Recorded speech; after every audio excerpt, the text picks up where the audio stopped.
How to start a tech company without funding. One founder's story. You've probably heard of Shopify, Lynda, and MailChimp. They are all huge tech firms. These firms, and many more like them, have been dubbed invisible unicorns since they received no VC money at all when they began operations. So how did they get to be successful? Stay tuned. But first, please leave a like, subscribe, and don't forget to turn on the notification bell for more amazing videos from Traverse Media. Well, as an entrepreneur, the thought of establishing a firm is like an itch you have to scratch at some time. It is, however, not simple or cheap to establish a software firm. Google will confirm what we all already know.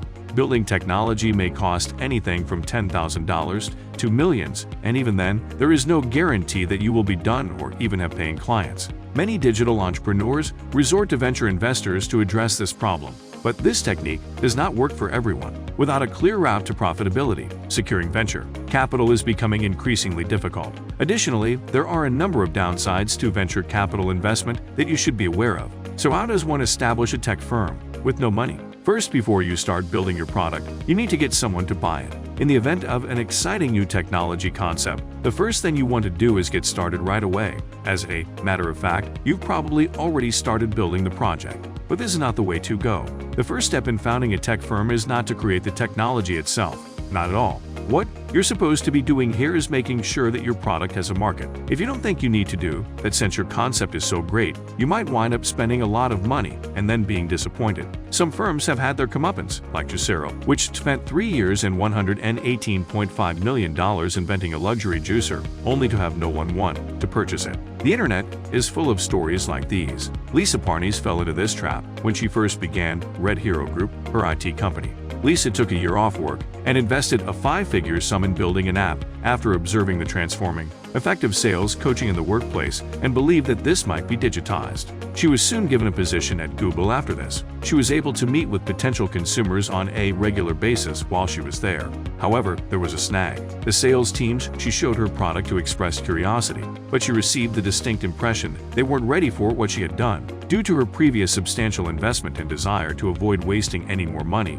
she began to have severe reservations about whether or not she should continue with development at that point. As a result of Lisa's early encounters, she realized that she required a more hands-on approach to teaching skills rather than simply coaching. As an alternative to investing more time and money into developing anything new, she used an innovative technique that helped her gain more high-ticket clients. Her experience with Google convinced her that the only way she's going to invest money again is if she gets a firm commitment from a customer to buy her work. Because of this, she learned how to utilize a variety of software packages, including Prescient Mockups, an app prototyping tool. In essence, she was able to create the experience she had in mind and market it to potential customers utilizing those tools. Even though Lisa doubted she would be able to sell something she hadn't even started working on, she was pleasantly delighted by the response to her product. Many of Australia's best-known businesses have hired her as a result of this strategy, which she used to secure many 6-figure deals, some of which later evolved into 7-figure deals. But isn't all either.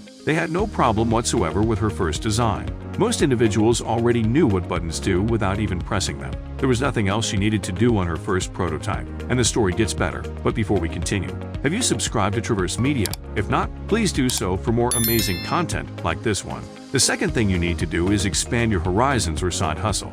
A venture-backed startup may afford to spend hundreds of thousands, if not millions of dollars on development, but this is unlikely to be the case for an unfunded tech firm. Why? Because until you've saved up 7-figure sums, where will the money come from?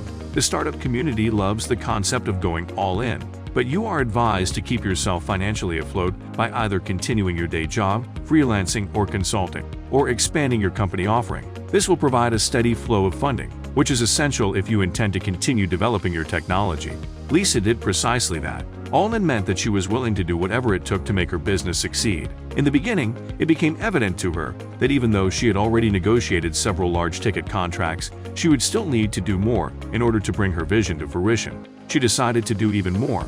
Aside from consulting with clients and delivering training and presenting at conferences, she also attempted to accomplish as much as possible with her professional talents. Lisa explained that she broadened her business because of 2 main reasons. Of course, she required the funds. However, she also desired to disperse the danger. One of the riskiest investments you can make is a sizable one in technology. But we hear about the success stories all the time. She put her faith in herself, but she also didn't want to be one of those individuals who put all they had into something that ended up being a waste. Third, you need to set up an in-house IT team.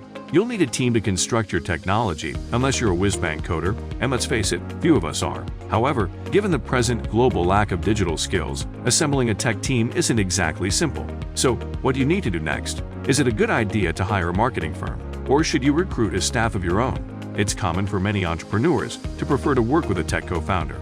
As a result, you'll be able to easily instruct any developers without needing to know all the ins and outs yourself. However, if you're self-funding your firm, this might be an issue. In the beginning, Lisa had a difficult time dealing with this, and she ended up spending a lot of money on pricey mistakes. That's why it's a good idea to have someone with a little more experience overseeing the development of the technology from the start. To get her technology to the next level, Lisa had to hire a third-party firm to help her out. However, in the end, it was a waste of time. Although she valued the agency with which she was working, their core ideals did not coincide. In other words, it was entirely her idea, and while they performed the bare minimum, they were never as committed to it as she was. In retrospect, hiring her own engineers would have saved her at least 20 times as much money. Lisa hired her own chief technology officer and a team of engineers after working with the agency. As a result, she began seeking for a CTO. She was able to get a CTO that was capable of leading the company. In her opinion, all businesses should have that. And before we get to the fourth, have you subscribed to Traverse Media?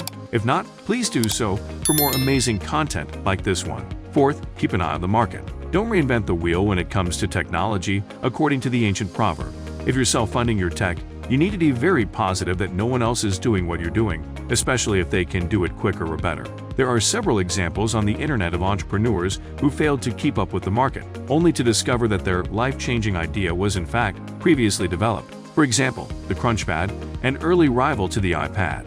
Over the course of several years, the Crunchpad's inventors worked to improve their creations. It was released 2 days before Apple's iPad, and its features and usefulness paled in contrast to Apple's iPad's capabilities. In the end, just 64 of them were purchased by the general public.